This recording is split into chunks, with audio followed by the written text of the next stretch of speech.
BNP সফল হবে ইনশাল্লাহ, যেহেতু বড় দল বিএনপি সফল হবে না কেন?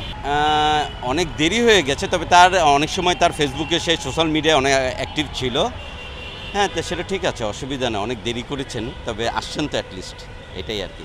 তবে তারেক রহমানের কাছে আমার প্রশ্ন একটা আছে যে উনি 17 বছর দেশের বাইরে আছেন, আমি চাই উনি বাংলাদেশকে আগামী 5 বছরে কিভাবে দেখতে চায়।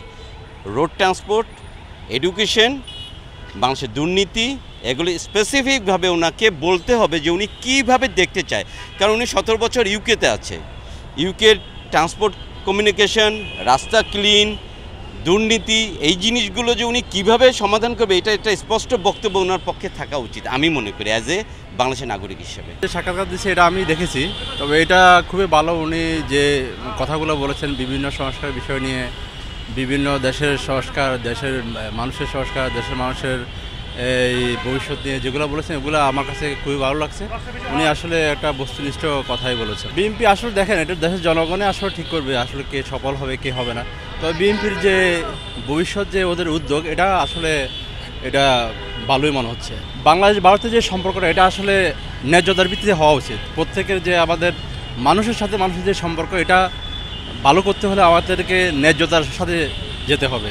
ওদের যে অধিকার ওটা রক্ষা করতে হবে, আমাদের যে অধিকার ওরা রক্ষা করতে হবে।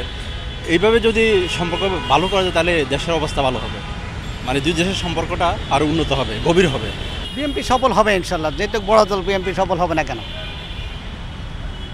বাংলাদেশ আর ভারতের সম্পর্ক কেমন হওয়া উচিত আপনার কি মনে হয়? ভারতের সম্পর্ক বাংলাদেশ সম্পর্কে সেটা কি মনস্তাব করবো, কারণ ওনারা তো ভালো চায় না। ভালো যদি চাইতো তাইলে তার এই এই অশান্তিটা হইতো না, তাই না?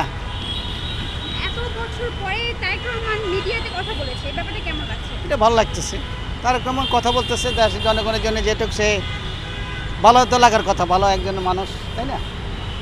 দেশের স্বার্থ রক্ষা করতে সরকারের প্রধান পদক্ষেপ কি হওয়া উচিত, আপনি কি মনে করছেন? সেটা কি বলবো, ভালো হওয়াই উচিত, ভালো কিছু হইলেই তো ভালো, তাই না?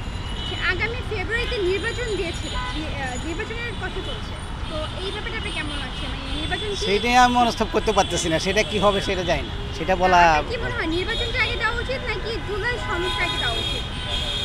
সেটা বলতে পারতেছি না।